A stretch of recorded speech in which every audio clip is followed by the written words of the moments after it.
A tad about its learning. Its learning is the learning management system. Its learning acts as the hub for all the things to organize and for all the things to talk to. So its learning we'll be able to get through Skyward through its learning. We won't have to go to a separate place. You'll be able to link your Google Docs or stuff from STEM scopes or Think Through Math. I think all of these different content-specific things will all plug into its learning. Okay, so it just basically acts as the hub. And people might ask, like, so have you been into the learning management system? And you're like, what the heck is a learning management system? This is the learning management system. Please grab out your notebooks too if you have them, okay? Because we don't forego other instructional practices necessarily unless we want to, okay? I don't want to move us to digital notebooks yet because we still have these and we're still halfway through the year and we don't have our own devices yet, so that really wouldn't make sense, okay? So we're still existing in dual worlds, both the digital and the concrete in front of us with our notebooks, okay?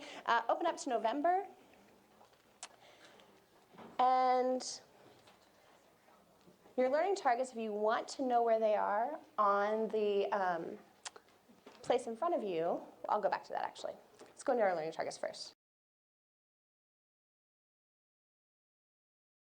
So today, we're going to be calibrating our understanding of personalized learning using scenarios and the stages of personalizing learning, okay? If all of those words don't make sense to you, it's okay. We're all there together. Okay? Basically, we're trying to figure out what personalized learning actually is. Like many things, standards-based being one of them, standards-based grading, standards-based reporting. If you read 9 different books, you're going to get 9 different iterations of what that might look like. Okay? So we're trying to do some learning about what everyone thinks that it is, and then solidify what we think it's going to look like here at Covington and here at Evergreen. Okay? So don't be scared if you don't know exactly what personalized learning means, especially if you weren't with us last month. So we're going to look at some scenarios, going to look at kind of a rubric, if you will, a continuum of development of personalizing learning, and then we're going to incorporate some of those elements into our own planning when we're planning for our bubble here in a few weeks. So December 8th through the 10th, we're going to try out some stuff and try to approximate personalizing learning. We're not saying that we're going to be all the way on the other side of that continuum. It might just be a little baby step, but still stepping out, taking a risk, doing something that we might not normally do, or in a different way. Okay? So go back to your Chromebooks. I want to show you where to find some stuff. I will have visual confirmation when I see pencils not moving and fingers hovering over pads. Excellent. Okay, so if you are here, if your screen looks like this, go ahead and click on Covington Professional Learning. These are our courses, and as you can see, I'm enrolled in several courses. You might be enrolled in several courses as well, or you might just have that one. If that's your only one, click on it. You're already enrolled. We already enrolled for you. Okay, so you already have permission to access that folder. So you should see Covington Professional Learning. If you see it, click on it.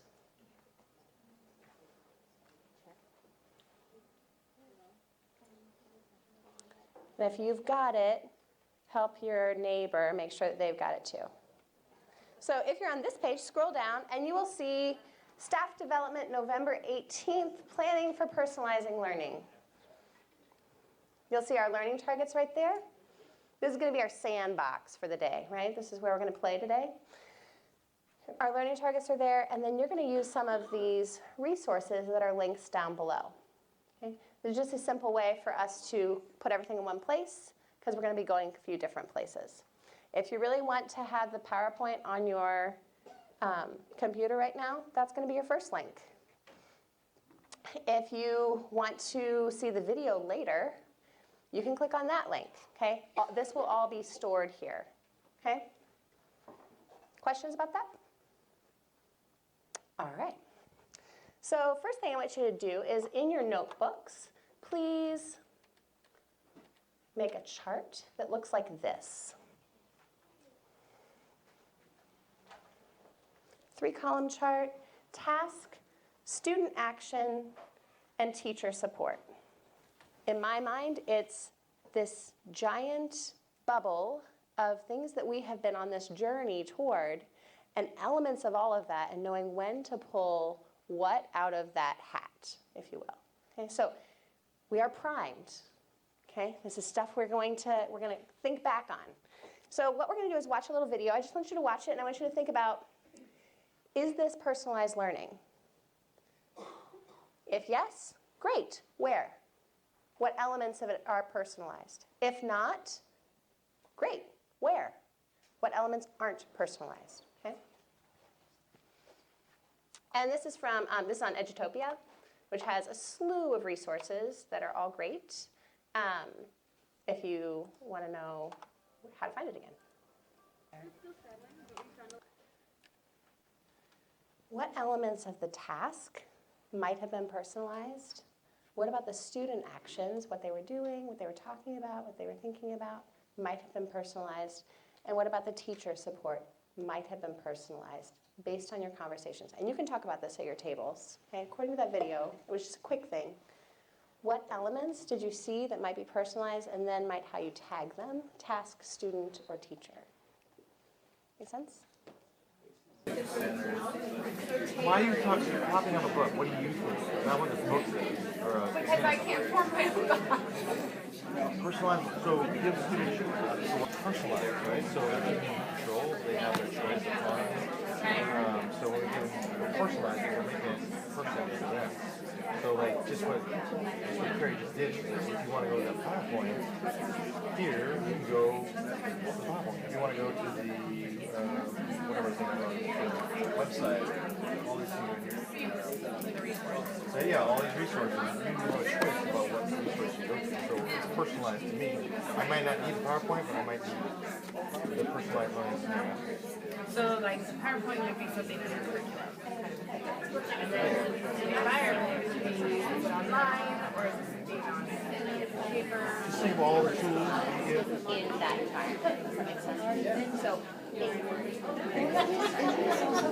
Well, how they decide, if it's being personalized, you have flexibility. Some kids might want to go field system, other kids might want to do research about that particular screen on the internet or with a county document or something like that. For the Center for Disease Control, how they report it. Right, or something like that, but other research. And so they would have, okay, this is the assignment, is this place a safe place to spend? How do you want to approach it? Is this a place safe place to spend? Is that level of support okay from the teacher side? The teacher support? Is that okay?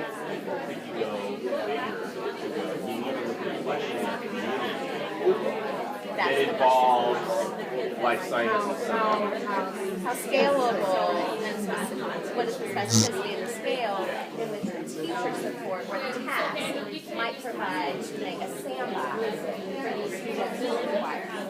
It was a test on their level of experience. Because if I have a brand new class and I'm trying to teach this personalized learning, I want my sandbox to be very small. I think you also have to have, you have to have some scientific content knowledge in order to be able to do that.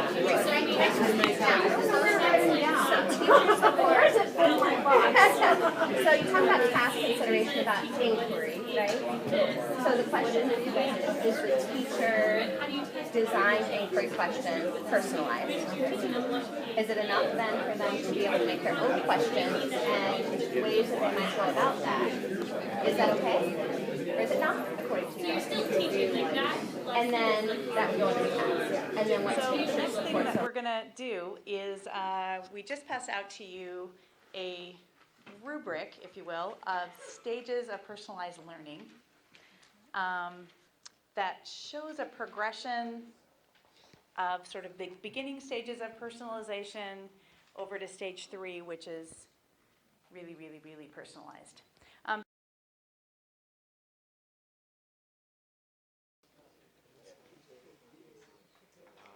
Okay, so what we'd like you to do with this, so first of all, want you to recognize that as we move towards personalization, that our expectation is not that you're going to be over at stage 3 anytime soon.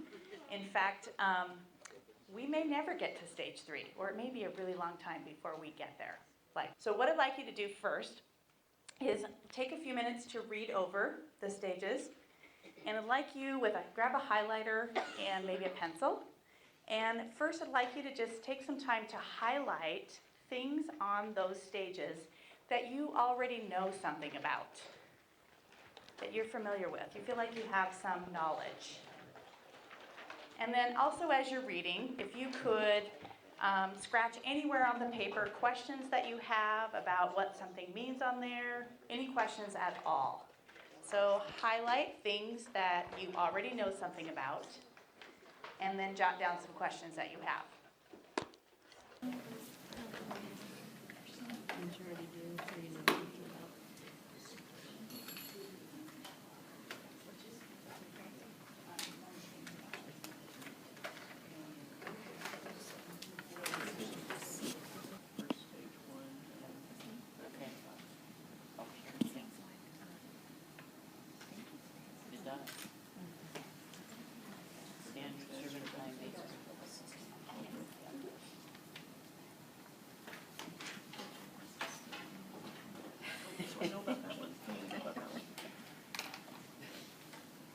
I know we could write questions on it, but I don't even understand at least 4 of them all the way across. Yeah, it's okay.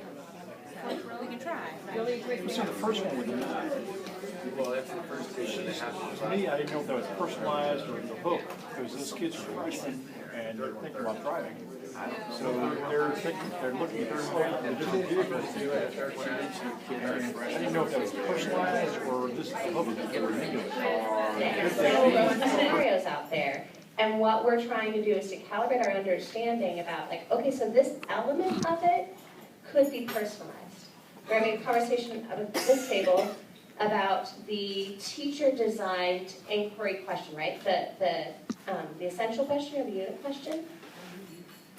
In a personalized system, is that the correct amount of teacher support, or is that not?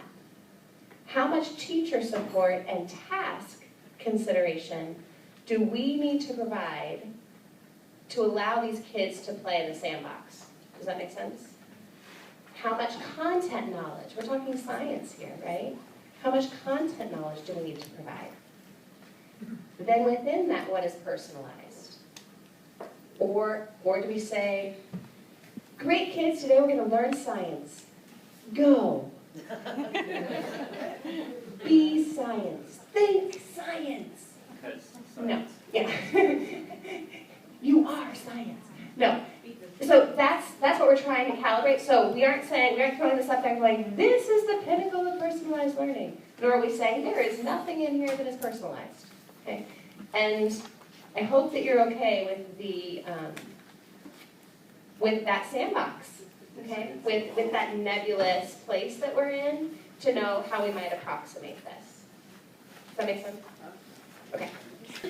After you've decided which elements each scenario has, notice at the bottom of each of the stages, there's a question there that asks what changes could be made in that lesson or scenario that could make it more personalized. So once you've decided which elements it has, then think about how could that scenario be made more personalized. Could you move it from stage 1 or 2 to stage 3? What elements could be added to that scenario to make it more personalized? So if you could think as a group, again, for just scenarios 1 and 2, how those 2 scenarios could be moved to the right on the stages of Teacher redesigns the learning environment by changing the physical layout. But it doesn't sound, no, other than the environment did include the proper handouts on the desk and the calculators. So the environment included the resources, but not like the desks were and law and row for example. So no. Teacher revises lessons and group projects that encourage learners to voice and choice. Could that not be changing the lesson a little bit? Let's do that at the bottom. What changes this lesson scenario could be made to make it more personalized? So it sounds like this is the beginning of the unit, so this is why she's choosing these resources, and then she'll probably, in the middle of the unit or next week, let them have to say and figure out, what the slope means or why intercept or wherever. Like, keep going back to that task, so I think that could work. But like, we almost have to level and give them some guidance. Here's where you work, here's where you want to start, here's where you get to. Which I think we do informally. I know, like, when I would help one kid step on this, and I would know, like, we had this. Okay, well, how about first we try this one? And then the kid, like, dude, this one's easy. I go, oh, okay, that's a little harder one. We already do kind of little things. I'm not sure how that's broken up individually. Like I'm contracting the whole class backwards. I don't see how it's broken up in the general business.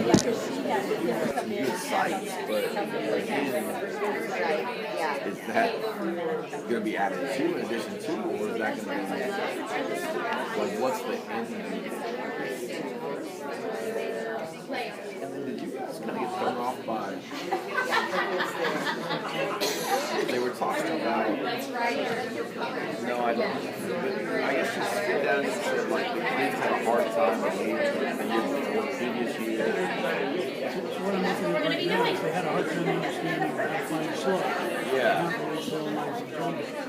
As I read on, I didn't find anything. That's how she's going to remedy that. She's identified it. Yeah. Good job. Now all you got to do is.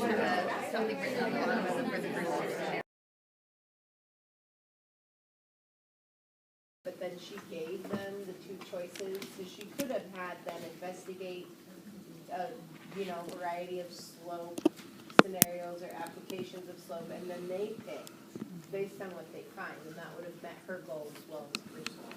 Okay, so is that modifying the task? What students are doing, or is that a teacher support? Yes? Yes, Yes, both. yes, all of those? Both. All of those things?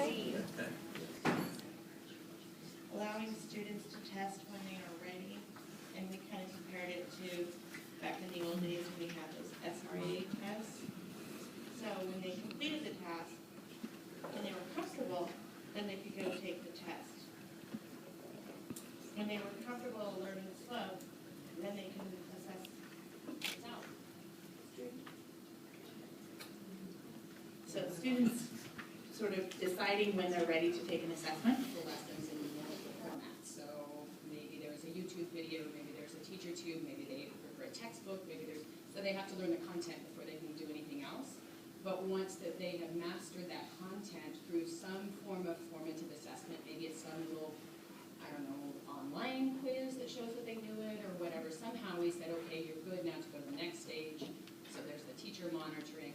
And then, we're humanities teachers, she said, return on investment, so let's brainstorm what things increase in value or decrease in value over time when you buy them. And she picked cars, we thought, it could be antiques, it could be clothes that you resale at Plato's Closet, or what did it cost for you, for somebody else who consigned it, maybe it was, anything they were interested in that might increase or decrease in value, and then they kind of decide a way to project that in a mathematical formula. Okay, other ideas of ways those scenarios can be made more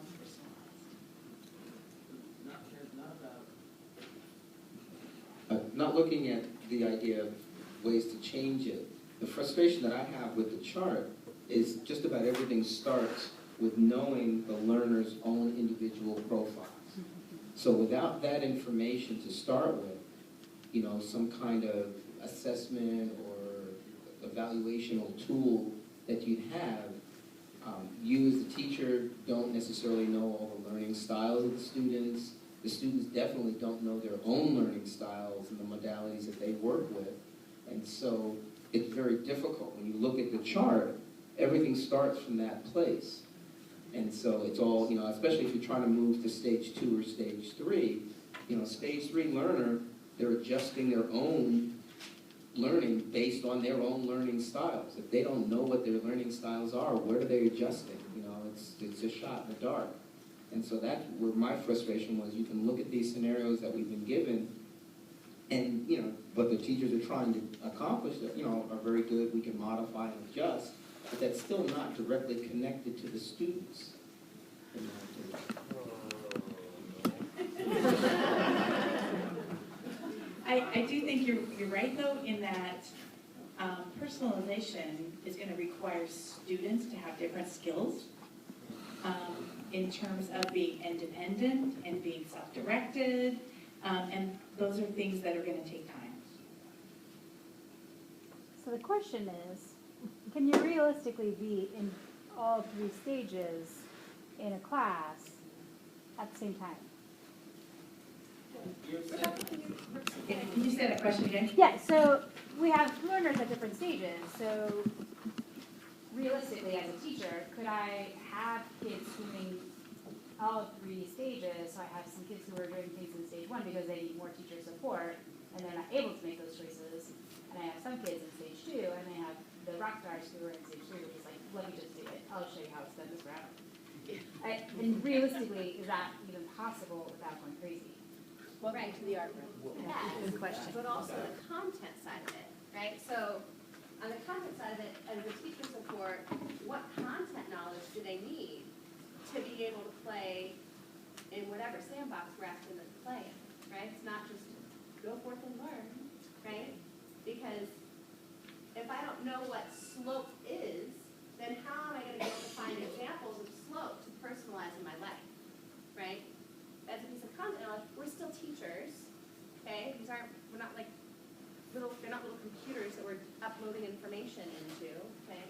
They're making meaning. So what meaning do we need to provide? And then what attitudes and collaboration skills and everything else do they need to have? And then what does that look like over a year's instruction?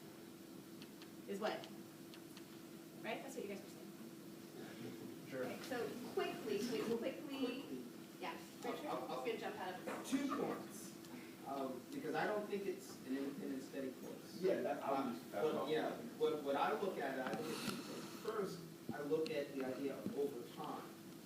If you remember back in some of the work we saw, I think it was with the school, they were talking about like 9 years. And so the idea of over time, this can spiral. So the kid's foundation is going to change. So year 1, ideally, will look significantly different than year 5 and year 8 and year 9. And so they're coming to us. We're already noticing that with our work in humanities with Hawkins, that the students coming to us this year after the work they did in 6th grade are starting at a completely different place. And so we're seeing work first try that we didn't see a year ago, 2 years ago, until maybe the end of the 3rd try, right? So that to me shows that if we're talking kids coming, K-12, by the time we get those students, we may be in a different place where we'll start the year, or maybe closer to the beginning of the year, at a stage 2 level, and not necessarily a stage 1 level.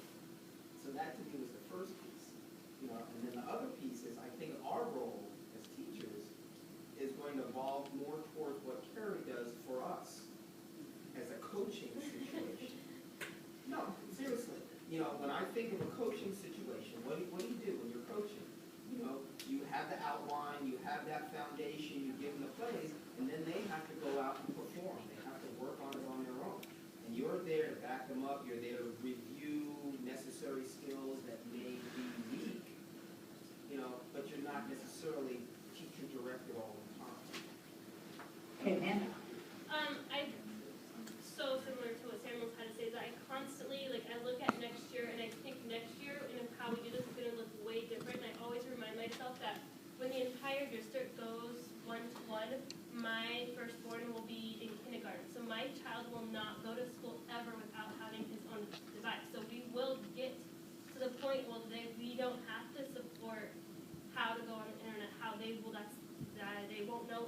else. They won't know anything else. So it's gonna be a long process.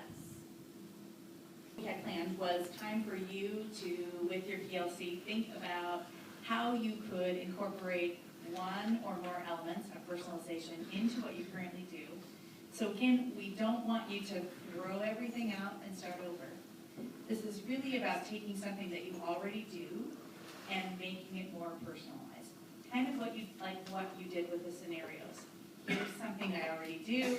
How could I change it, modify it to make it more personalized? So we'll leave these up here that you shared out as things that could be changed. So as you're planning, keep in mind too that personalization doesn't mean that as a student I get to learn whatever I want to learn. We still are teaching to standards. So you want to be thinking about where are you currently in your unit, and specifically we want to plan for the innovation bubble, which is December 8th through the 10th. So think about where are you going to be in your unit at that time? What standards are you going to be teaching? Are there elements of personalization that you already do? And can you change something to increase the personalization into the current unit that you're working on? So that's kind of where we're just going to give you some time to think about that with your PLC, or you can plan either individually, you can plan in groups, in pairs, whatever. To just show you, it doesn't have to be all new, it's just one little step, but one little thing might be changed to take a risk, to try to approximate personalized learning. Also to remind you too that personalization does not have to include technology. Just want to throw that out there. You can, but it doesn't have to. Yeah, we really need the map, probably now, and I'd have to talk to the principal. It's like, what is it?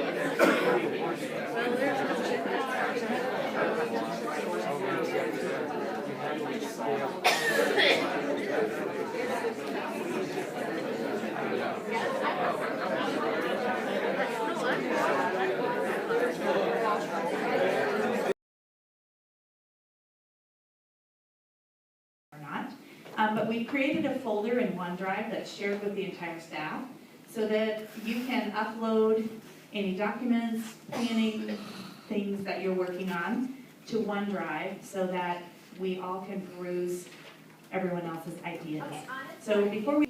So here's our day, November 18th, planning for personalized learning. Can you see that? And then down here under resources, it's the 1, 2, 3, 4, 5.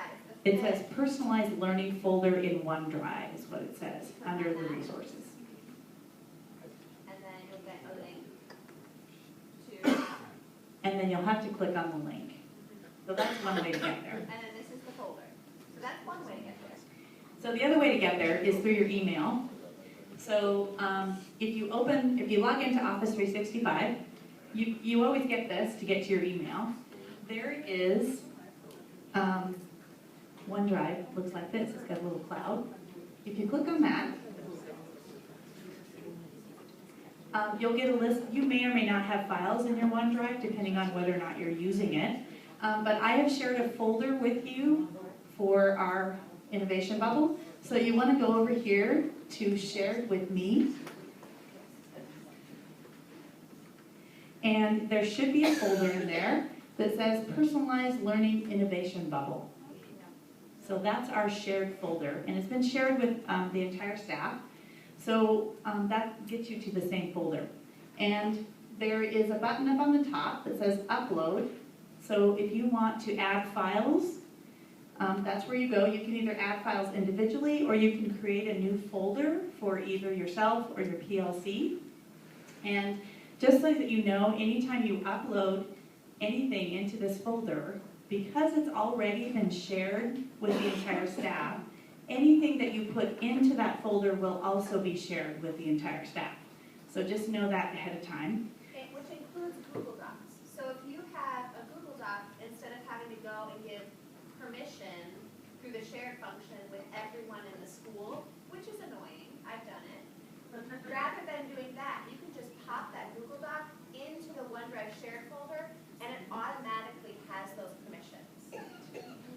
Okay, so it's a way around that if you are in, whether it's your My Documents, your Google, your OneDrive, whatever, as soon as you put any of those things into this folder, you don't have to worry about permissions anymore, which is a big deal. What we'd like you to do with that folder is, as you plan for the innovation bubble, we'd like you to share what you're doing with the rest of the staff. So we'd like you to upload any files that you create. It could be your lesson plan, it could be websites, it could be lots of things that you put in there to share with the staff about what you're doing. So it's just a place for us to share, and eventually we welcome you to peruse what other folks are doing so that we can learn from each other. So that's the whole point of that folder. Thank you all for your hard work today. If you could put your Chromebooks back in the cart before you leave, and make sure that you log off your Chromebook before you put it away.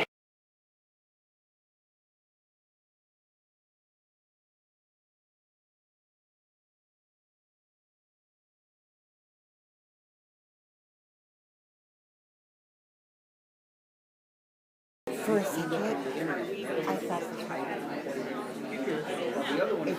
it's got a circle and a red box, so I'm guessing that means it's off, the recording is off.